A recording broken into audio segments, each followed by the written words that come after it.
What's up, everybody? Welcome back to another episode of the Marketing Millennials. Today, I have Marco. He's the head of retail media at Sephora. We'll get into what retail media is because I learned about media recently. It's really cool. It's changing marketing. But I'll let Marco give a quick intro of how he got into retail media, and then we can have the conversation. Awesome. Well, thanks for having me, Daniel. Really excited to be here. Um, I got into marketing sort of by accident. I did not study marketing in college. I actually started my career in humanitarian development over in Africa and the Middle East. And then I got a job. A friend of mine got me a job at a company called Vistaprint, which is the company that used to send like 500 free business cards. And I was doing business development in the partnerships group. And this was, forever ago. And what we were doing at the time was we were getting products that Vistaprint didn't manufacture, but we knew that small businesses would need, and we were getting them on the website in the form of ads. So like if you're a small business, you need LegalZoom or you need a Square Reader. And we didn't have this terminology back then, but what we were doing was non-endemic retail media. So I've been doing retail media for 15 years now, and so I worked at Vistaprint it was a great company to start in marketing, very analytical, data centric, a lot of A/B testing, and while I was there, I met these three guys, Paul Lieberman, Jason Robbins, and Matt Kalish, who were doing this sort of side project while they were still at Vistaprint on daily fantasy sports. And they named the company DraftKings. And when they raised their Series A round, I went over to DraftKings, and I was I think I was like the 10th employee or something. And I was there for a couple years doing business development. And then I got back into retail media at Staples, where I joined a very small but nimble team doing retail media and building the Staples Media Network. And then I went on to lead that business. And then finally, a few years ago, I came over to Sephora and I lead Sephora Media Network. I want to go into a little deeper so people understand what retail media is. So if you were going to describe this to someone who has no idea what retail media is, why should marketers care about retail media? Yeah, it's a good question. There's a few different ways I could answer. I mean, you hear a lot of sort of like big abstractions about what is retail media. It's the future of media, and it's digital advertising. It's the third big wave after search and social. I'll give you some examples of what retail media is for us, and then we can sort of expand. So you're watching Love Is Blind on Netflix, and then there's an Elton John, Charlotte Tilbury ad in your CTV. That's retail media. You're watching, one of your favorite influencers do their makeup routine on TikTok, and they're using, let's say a rare beauty eyeshadow. That's retail media. Or you need to search for a new product, let's say eyeliner, and instead of searching for eyeliner on Google like you might have 5 years ago, you go to a retail site like Sephora and you search for eyeliner. That's all retail media. So, I'm very in the midst of it. I would say retail media has quickly become like the hottest thing in media and marketing. And in the examples I just gave, you can see that retail media, it's changing search, it's changing social, and it's even changing TV. So, I would say retail media is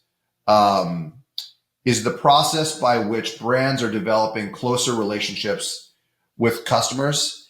And to me, it's the hottest form of marketing on the planet. Yeah, I want to go into some like success you've seen of people doing this, and like a lot of marketers haven't caught on to the wave. So Yep. why? And it's like most things that just start early. There's those early adopters are doing it well. So what are some examples of like a campaign that someone's run. Don't have to give details of who it is, but Yeah. what did they do, and what was like? What did the marketing campaign look like? Um, well, so there's a couple components to that question. There's like, what does a really good retail media campaign look like? And then Mm-hmm. there's what does a campaign look like if you're just getting started? Mm-hmm. I would say I'll start with the just getting started piece. So, I think the first thing to know is that pretty much anybody can do a retail media campaign that's in marketing. Um, and the way that I would start is by thinking about like what specific products that you want to promote and what's the audience that you want to reach. And that can help you identify a retailer that would make sense to work with. So the biggest retail media network in the United States is Amazon. They account for like 70% or something of all retail media spend. So Amazon essentially invented retail media when they realized like we don't need to make money on product margin, right? We don't have to buy things at wholesale, mark them up, and sell them at retail to make money. We can we can get brands to invest in promoting their products on our platform, and that's how we're going to make money. And then we can reinvest that margin from media back into traffic driving activities. It could be price, like we're going to have lower prices than everybody else. It could be marketing, traffic, and that's that Amazon flywheel. But I'm going on a tangent, which I tend to do. So start with the product, and then think about your audience. So if you want a Gen Z or a DE&I audience, Sephora, for example, we have really strong penetration with Gen Z and DE&I audiences. If you want, if you're selling office products and you want office managers, or if you want small business, what the retailer has that's so valuable to the marketer is the audience. The retailer has that direct relationship with its own customers. And, I think folks tend to think of, oh, they own the moment at the point of transaction, and that's true, and that's super valuable. But we own so much more as retailers than just the point of purchase. We know so much about these clients. I can tell you, we call them clients at Sephora. We can tell you what they've been searching for on our sites. We can tell you what they purchased in the past. We can tell you what our predicted LTV for them is. So anyway, if you're getting started, think about your product, think about your audience, and then think about your channels. So I would bucket retail media into two sort of big dimensions. There's the on-site owned properties, which is Sephora.com and our app. And then there's the off-site operated properties. So, we run social campaigns on, all the big socials. We run display campaigns on the DSPs, and then we have CTV campaigns. We even have audio campaigns with Spotify. So figure out what channel you want to target. And then if you're marketing a product that is sold at a retailer, chances are that retailer has some form of a retail media network, and you can figure out, how do I engage with this retail media network? Some of them that are more sophisticated have self-service options. So you can literally, like, for example, Amazon, you can just like set up a campaign. You don't need to have a direct relationship with the media team.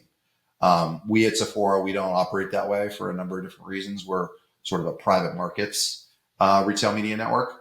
And it all runs through our brand marketing team that manages the relationships with the brands.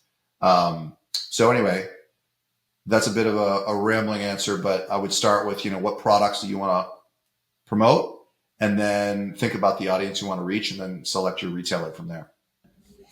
One question I had on that is, so for example, Amazon or all these, do they have a certain like requirement of what type of like product can be marketed in their retail media? Or if I, let's say, have a eyeliner brand, like I just come to Sephora, and do I have to meet a requirement to be able to market on your network, or what's like the requirement Yeah, to no, do no, that? I think I understand the question. So what I would say is, um, there's some terminology. There's what we call endemic and then non-endemic in retail media. Mm-hmm. So endemic is products that the retailer sells, Mm-hmm. right? So for Sephora, that's beauty products. Now at Amazon, pretty much everything is endemic because they sell everything. But like if you were to see auto ads on Amazon, that would be non-endemic, or airline ads on Amazon, that's non-endemic. So non-endemic is things that you don't sell. So does that? Yeah, that makes total sense. So it's if I wanted to reach Sephora's audience and I had an audience that a product that was close to what I want the audience, I can come to you and be like, hey, I want to reach these Gen Z people with my product. What campaigns could I? What campaigns could I?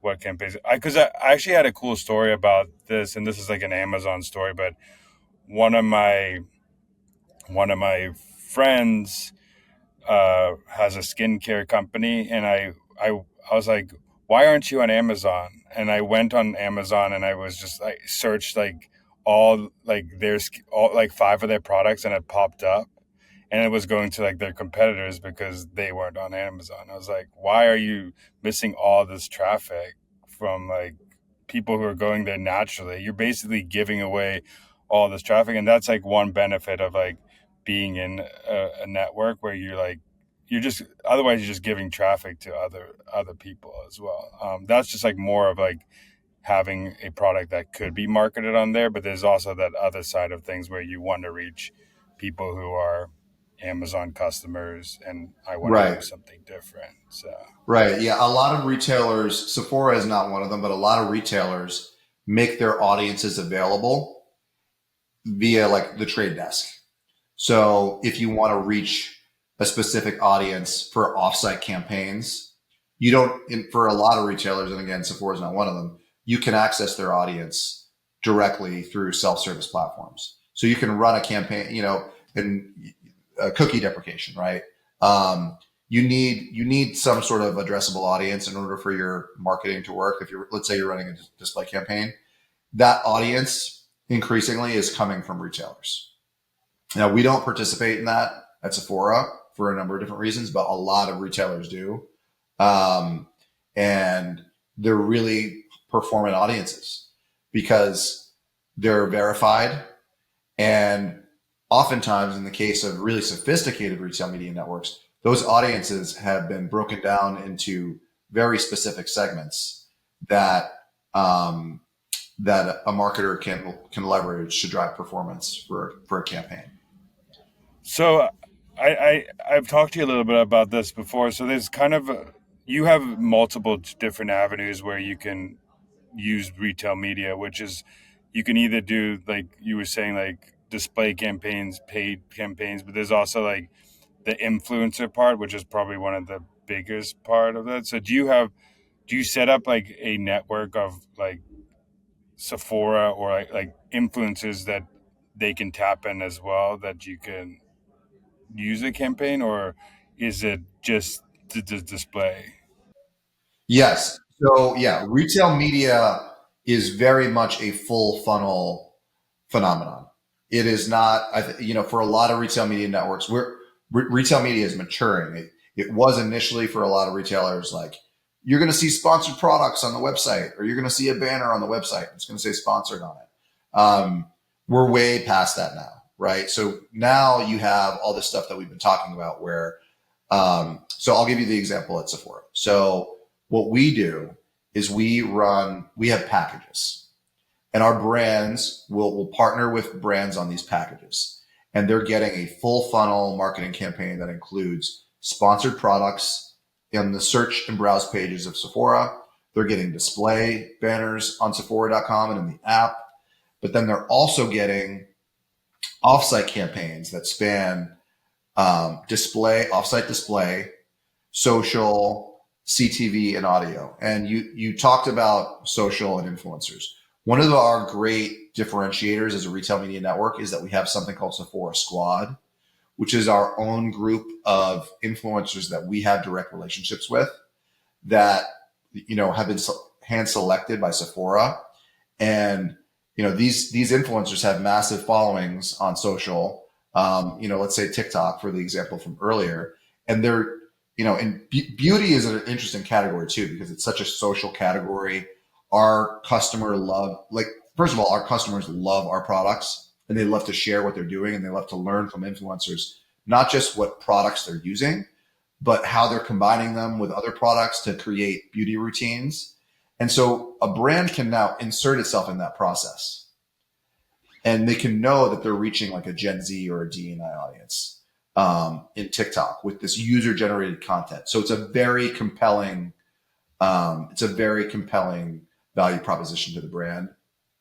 And increasingly, as we're seeing, like shoppable video and the conversion funnel collapsing, um, this content, there's a convergence happening between content and commerce. In any shoppable video format, you're going to start to see clients that are transacting in traditionally upper funnel channels like social and open web, right? So yeah, at Sephora, we run full funnel marketing across a bunch of different channels, on-site, off-site. You're right that user generated content, particularly social video, is super powerful in general, but particularly for retail media. One question is for like on-site stuff, for brands that do like, how does it feel natural to, like, if I'm trying to pick, like, how do I pick something that feels natural to my brand, that doesn't feel like I'm overly marketing to someone, that feels um, organic to what I'm trying to do, if I'm a marketer trying to pick places to go.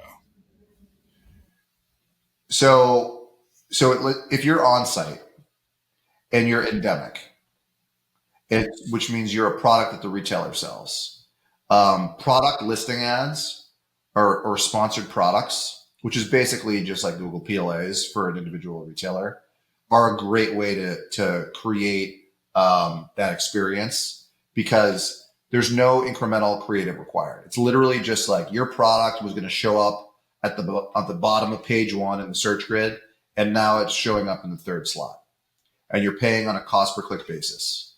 That's a very natural way to amplify and increase add to carts and increase visits to your product detail page. So that's a very natural way to do it. And that works really well it works well for everybody, but particularly for small brands. Whereas display on the site, we typically see that bigger brands have a higher ROAS in display, which makes sense, because the targeting for display is a little bit broader. And if you're a small brand and you're competing sort of on the mid to long tail of a keyword, it's not going to be as expensive on a cost per click basis as if you're trying to do like a huge splashy display campaign on a homepage or across search and browse. So depending on the brand that you're representing, different channels might make more sense. Yeah, I mean, because I've seen, for example, on Sephora.com, like you search like a certain term and like a Valentino ad comes up, or a certain ad, like those display ads, and it feels natural because you just some sites don't feel natural. That's what I'm trying to make the point. Like sometimes you Oh, go there I and you're see just what like, you're saying. Yeah. yeah, like Yeah. No, it's it's a just really like, good point. yeah, It's and a it really good kind point of because ruins you want it it to feel ruins native. experience. Yeah, Yeah. You don't want it to be like shouting in the client's face, like this is an ad. You want it to feel native, right? Yeah, I totally agree with you. I think ultimately what the customer cares about is getting a relevant product presented to them. They don't care if it's, paid for on a CPM or a CPC basis. They want it to be relevant to them. And the more native the look and feel is, the better. There was a while, and there's still sites out there like this where there's like tons of IAB standard or like GAM programmatic display banners all over these sites. And that's not I think that's not as good an experience as a more natural native display banner that fits in with the overall merchandising look and feel of the website. And those perform because better too.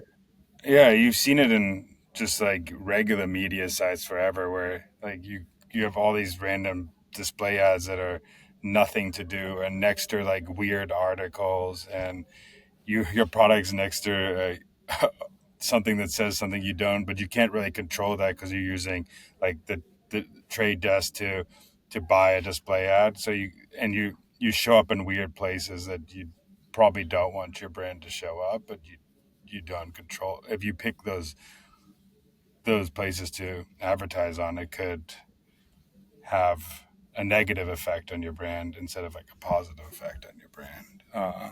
Yeah, and I think you're hitting on one of the great benefits of retail media, uh, again, which is our relationship with the client. It's a direct relationship. And so you can target pretty precisely who you want to reach with your marketing campaign. You know, one analogy that our old former CEO used to use is that with some marketing, it felt like he was fishing blind. And now with retail media, he was casting into a smaller pond. You know, you can direct your marketing dollars in a much more intelligent way with retail media because you know exactly who's on the site, and the retailers can run audience campaigns where we say, look, we only want to run a campaign to customers who have shown an affinity for this product category. We don't want your fragrance customers. We want your hair care customers. You can do that kind of stuff on retail media in a very direct way that is harder to do if you're running a display campaign through Trade Desk that shows up on Wall Street Journal or ESPN.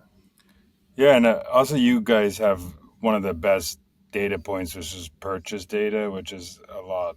Like if someone, I mean, any retailer, if someone's spending a lot, you could probably target. I'm not sure because I haven't done it, but probably target the people who are spending upwards of $1,000, Totally. $2,000 on the site, and then and if you're more And we like have premium loyalty data. brand, yeah. We have loyalty So data, right? So like we have our crown jewel is our loyalty program. It's the Beauty Insider program. We have 40 million beauty insiders. They represent 98% of our transactions.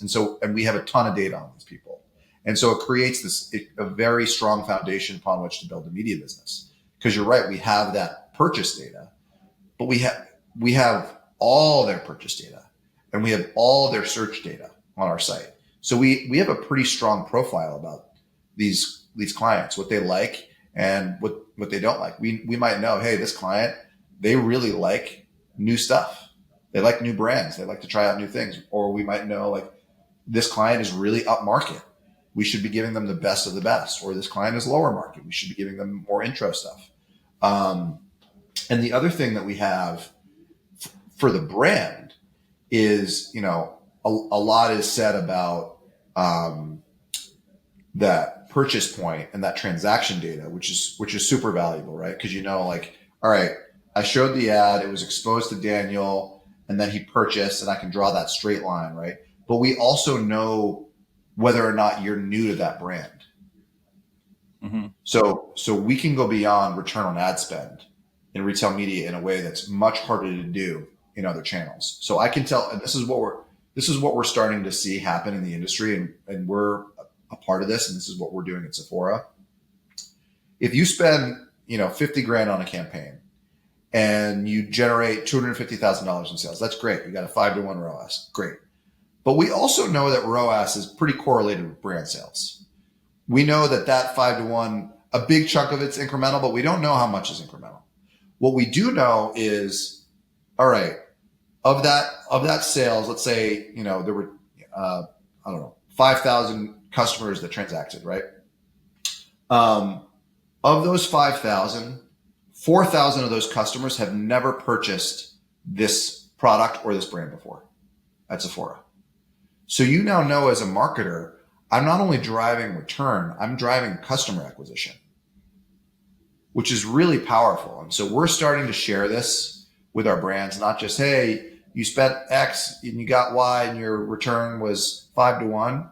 We're telling them you acquired X number of new customers at a cost of customer acquired of, let's say, $10 or $15. And these are low numbers. We're seeing very low numbers in terms of cost of customer acquired. So what we're trying to demonstrate to our brands is, you know, think about this not just as a direct response, performance for ROAS sake channel. This is a customer acquisition channel, and compared to your other customer acquisition channels, it's much more efficient in many cases.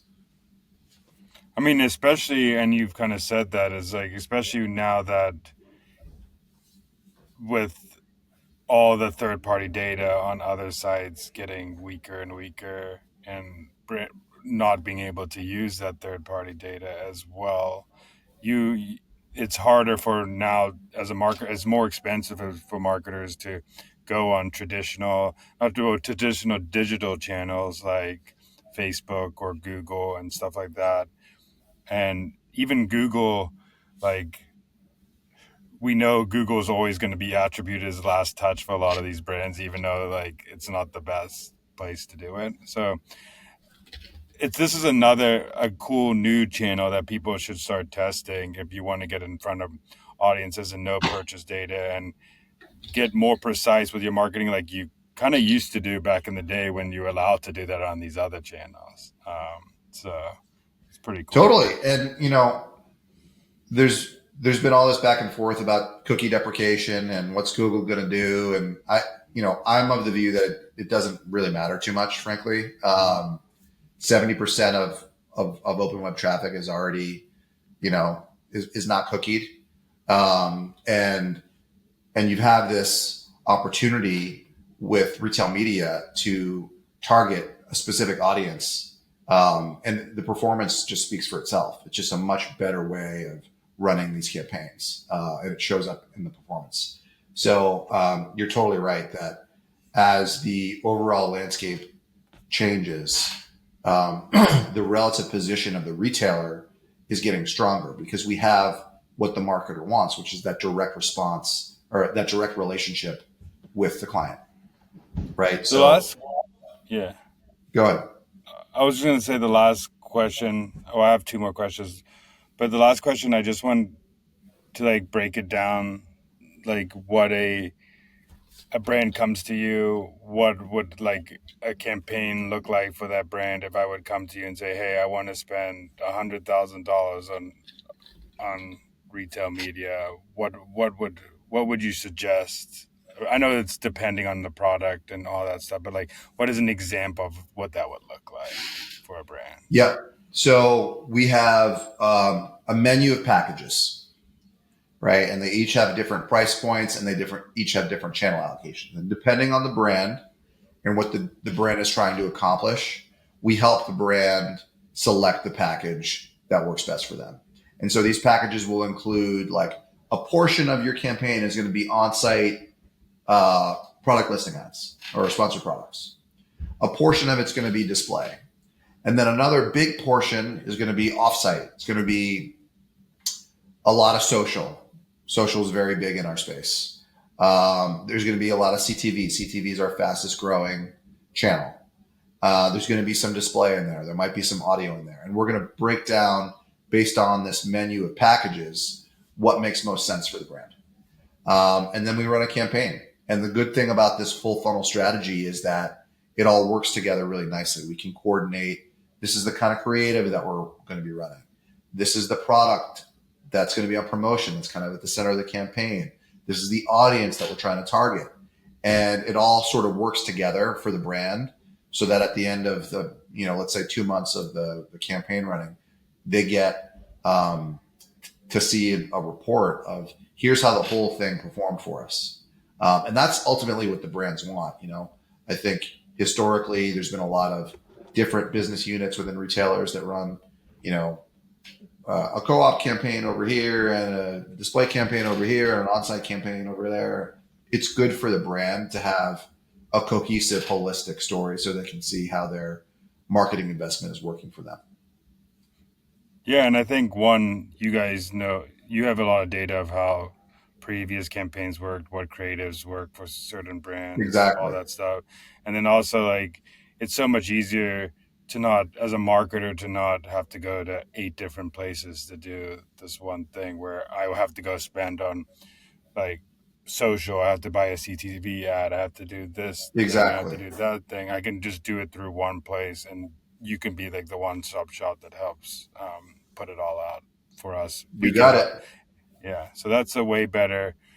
Um, I think. I mean, that's also like why it is a little bit of the future of marketing, because marketing's hard enough already to like have to manage all these channels. So it's just like Totally. having a one-stop shop where someone could tell you, hey, this is where your dollars are going to go. This is what creative you should be running. I've seen it done before. This is what success looks like. Here's a report so you can show your boss how it was successful and make you a Totally. better marketer. So That's a really good point. And I would say it's going to get even easier because these retail media networks, they're popping up at retailers, right? These companies are retailers, they're not media companies. And so there's this, it's a process of a retailer like building these media capabilities and learning how to serve the brands, and their digital marketing arms. And some retailers have been doing this for many years now, and they're sophisticated. Other one, every month there's a new retail media network, right? So each one is sort of in its own stage, but as time goes on, these retailers are getting more and more sophisticated about how to do exactly what you just said, which is make it easy for a brand to run a marketing campaign to their customers. yeah, and I mean, obviously the big thing here is like the companies that are winning are the ones that have the better data for the customer, and that's where you probably should go first. The ones that have are collecting the right data points, because that's at the end of the day what really matters in this whole thing is like, do we have the right data points that I can target as a marketer? Exactly, exactly, and that data reflects the strength of the relationship between the retailer and the customer, right? And so for a brand to be able to access that data is super powerful. Because a lot of these brands, it's a little bit different in beauty, but at Staples certainly, and to some extent at Sephora, a lot of these brands don't have strong direct to D2C channels. So they really are relying on the retailer to teach them about their own customer. And that's the core data, that value that the retailer is bringing, to your point, that data set. And you're also right that the retailers that are going to be successful are the ones that are good at this. BCG put together a great slide um, a few months ago on sort of, I think it was like top 10 retailers by revenue over each decade. And you can just see over the decades the ones that have stayed around and the ones that have fallen off. And every single one of the retailers that is now in the top 10 by revenue, one of the things that they all have in common is that they all have exceptionally strong retail media networks. I mean, it makes total sense, and I also think like something like with Sephora, where you collecting data points in so many different places, where you have an app that's on the phone, you have the Sephora.com, and then also you have actually retail stores all over the country where people are going in and buying products and do, and Well, that's the it's other also thing. good for, Yeah. yeah. We haven't even talked about in store, but in store, that is the next wave. In store, I mean, some retailers are doing a good job, but we're generally as an industry pretty early. Like you're going to start to see really cool retail media in store activations, and I think they're gonna the best ones. It's going to be hard to know if it's even retail media. Like you'll start to see screens with ads running, and that already happens in a bunch of retailers, but it's still fairly early, I would say. Europe is ahead of us on this. Actually, you'll have audio, so you'll have audio playing in retailers. But I think you're also going to see bigger activations where it's hard to know, like, is this a retail media campaign or not? I mean, in Europe, I can't remember which retailer it was, but they put a wrap on the store. There was a Pepsi wrap on the store. They literally turned the outside of the store into a publisher, into content. So not to say that that's going to work for everybody, but it just shows what's already happening and how fast this is evolving and the kinds of things that we're gonna see happening. And it's also, I mean, I mean, now like retailers are gonna like rethink store design, how to naturally like insert these placements in the right place, especially like Sephora, where Sephora makeup is such like a touchy thing that you have to like see if it works for your skin and work for your, so they're in the store so long. Like I go with Ari all the time and we're in the store so long that I'm like, how are you in a makeup store for 45 minutes to an hour? Like this is like ridiculous. And what website are you in for 45 minutes to an hour? Like that's the crazy part about it. It's like people are in the Yeah, store that it's long. the time that you're spending with the media format, and then the corresponding amount of ad dollars.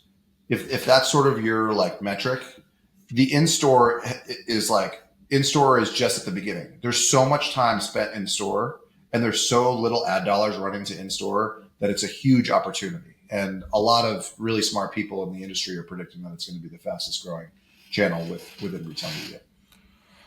The last question I have for you, and I like to ask everybody on this podcast, is what is a marketing hill you would die on? Well, I think we've talked about it already a little bit. I would say it's that you know it's time for the industry to start thinking beyond ROAS, and I'm far from the first person to say that. Many people have said that, and I think those voices are getting louder. Um, we just have the opportunity to get more intelligent about how we measure the effectiveness of our marketing. And given the capabilities and the data points available to the retailer, we can now really do this. We can tell you, like this is how many customers you acquired from this campaign. Forget about the ROAS, because we know that the ROAS is overly corresponding to brand sales. We can start to think about running, holdouts, and we got to figure out exactly how we're going to do it and make it scalable while also allowing us to reach statistical significance. But we can start to say like this is your iROAS, this is your incremental ROAS. So I think incremental ROAS is going to become bigger and bigger. I think before that, I'd like to see more retailers publishing new to brand or new to category metrics. So if let's say you're L'Oreal, and you have a bunch of different products on a retailer across a number of different categories. If you're L'Oreal, if you acquire Daniel as for the first time, all right, you acquired a customer. That's simple. That's easy. That's great. We know that's great. But what if Daniel was already a skincare customer, but not a makeup customer? And now they've become a makeup customer. That tells you that's a really strong indicator of LTV growth, right? Like if you get customers that are buying into new categories of your products, that's a really strong indicator that you are generating higher LTV on these customers. So I think that's my hill to die on, is that I like ROAS. ROAS is great, but there's so much more that we can be doing, and it's all right there waiting for us. And so I think the industry's catching up, and you're going to start to see a lot more robust performance reporting coming out of retail media. I do like that because I think a lot of like for the D2C, a lot of people are acquiring the same customer over and over and over and over and spending to acquire Exactly. the same customer. And that's like the same as like I used to work in like the food app delivery company, and one of the biggest things is like these, like the first purchase on like a DoorDash for a restaurant is great because they're like acquiring a net new person who never heard of like their restaurant before. But if you start ordering 18 times from that brand, like they're actually like now they're losing money on it because like the cost to acquire them is like, so then they have to raise prices and all this crazy Totally. stuff. So No, it's a really good point. And all of that insight is lost in the metric of ROAS because you're treating every sale as equivalent. The sale that's driven by a campaign for a new customer is way more valuable to the brand than a repeat customer that was, probably going to buy anyway, right? The sale of a customer that's in a, even if it's the same brand, but it's new category for that brand, that's a more valuable sale to the brand. So I think, as time moves on, we're just going to get more sophisticated about measuring these things. And, we're getting the pressure from the brands. The brands want it, and the retailers are in position to deliver. So I think we're going to get there soon. And last thing I have for you is like, where could people find you, what you're doing, and explore Sephora retail network if they wanted to? So me personally, you can find me on LinkedIn. Um, and in terms of finding Sephora Media Network, we are actually an invite only program. So we're pretty unique in the retail media network space in that we will find you. We will invite the brands to participate. Right? We don't do a lot of non-endemic, really any non-endemic. So it's all brands that we sell. But if you are a Sephora brand and you're listening to this, I would say reach out to your brand marketer, and your brand marketer can provide you with more information about Sephora Media Network and all the different capabilities that we offer. Well, thank you so much. I really appreciate it, and it was great chatting. Thanks for having me, Daniel. Appreciate it.